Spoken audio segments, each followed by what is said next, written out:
ধরা যাক উত্তেজনাকর কোনো পরিস্থিতিতে কোথাও 1 মেগাটনের পারমাণবিক বোমা বিস্ফোরিত হলো। তৎক্ষণাৎ 1 সেকেন্ডের আগেই তৈরি হবে বিশাল আগুনের বলয়, যার ব্যাসার্ধ হবে প্রায় 2 থেকে 3 কিলোমিটার। এর তাপমাত্রা হবে সূর্যের চেয়েও বেশি। এই বলয়ের মধ্যে থাকা সবকিছু প্লাজমা অবস্থায় চলে যাবে। কয়েক ন্যানোসেকেন্ডের মধ্যেই সবকিছু ছাইয়ে পরিণত হবে। একটা উত্তপ্ত কড়াইয়ের মধ্যে 1 ফোঁটা পানি ফেললে যেমন সিজলের মতো শব্দ হয় আর তার পরপরই পানি উবে যায়, ঠিক তেমন। অর্থাৎ ফার্মগেট থেকে Tejgaon, Shahbag, Bangla Motor, New Market, Khamarbari পর্যন্ত ভস্ম হয়ে যেতে সময় লাগবে 1 সেকেন্ডেরও কম। এ তো গেল প্রথম ধাপ। পরবর্তী ধাপে ছড়িয়ে পড়ে তেজস্ক্রিয়তার বিশাল ঢেউ, যার ব্যাসার্ধ থাকবে 13 থেকে 15 কিলোমিটার। এই স্থানে তাপমাত্রা এত বেশি থাকবে যে রাস্তায় চলতে থাকা মানুষ হঠাৎ দেখবে সে জ্বলছে। মোহাম্মদপুর, মিরপুর, খিলগাঁও, রামপুরা, মহাখালী, উত্তরা পর্যন্ত ছড়িয়ে পড়বে আগুন। অর্থাৎ এই সীমার মধ্যে অবস্থানরত মানুষের বেঁচে থাকার সম্ভাবনা নেই বললেই চলে।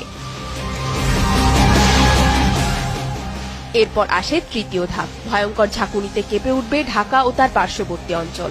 আগুনের বলয়টি এত বেশি চাপ তৈরি করবে যে শব্দের বেগের থেকেও দ্রুত গতির বাতাসে উড়ে যাবে শহর।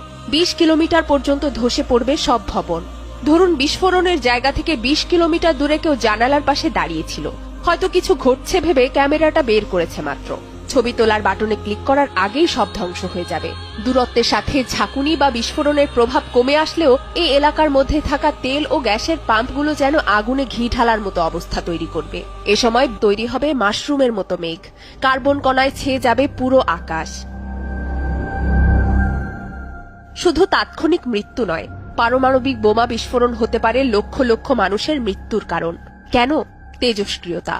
বাতাসের গতি অনুযায়ী তেজস্ক্রিয় কণা ছড়াবে 50 থেকে 80 কিলোমিটার পর্যন্ত।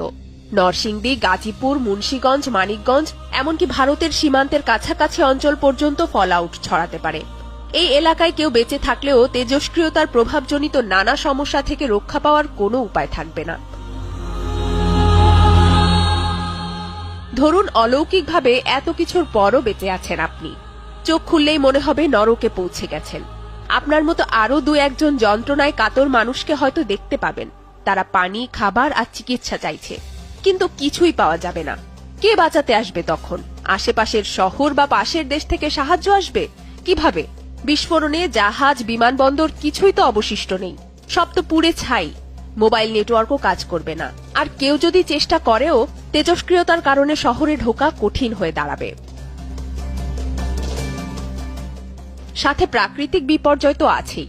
কার্বন কণার তৈরি মেঘের জন্য সূর্যের আলো পৃথিবীতে পৌঁছাতে পারবে না। নেমে আসবে নিউক্লিয়ার উইন্টার। তাপ বায়ুমণ্ডলের উপরের স্তর পর্যন্ত আটকে থেকে একসময় ওজোন স্তরে প্রভাব ফেলবে। বৃষ্টি নামবে, কিন্তু সে বৃষ্টি হবে অ্যাসিড বৃষ্টি। শুধু ঢাকা না, পার্শ্ববর্তী এলাকাগুলোও ক্ষতিগ্রস্ত হবে। শস্য উৎপাদন প্রায় বন্ধ হয়ে যাবে। নেমে আসবে দুর্ভিক্ষ।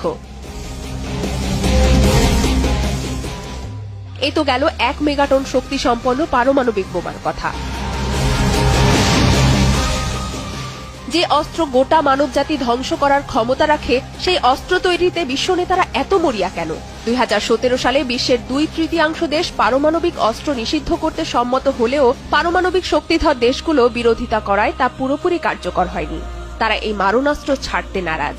নিরাপত্তার দোহাই দিয়ে বিশ্বের ক্ষমতাধর দেশগুলোই পারমাণবিক বোমা তৈরি করে যাচ্ছে একের পর এক। বিশ্ব পরিস্থিতি এখন যেদিকে এগোচ্ছে তাতে পারমাণবিক যুদ্ধের আশঙ্কা অমূলক নয়। যে কোনো ভুল সিদ্ধান্তে, ক্ষমতার দ্বন্দ্বে মানুষ ভয়ানক আত্মঘাতী এই বোমা ব্যবহার করে ফেলতে পারে।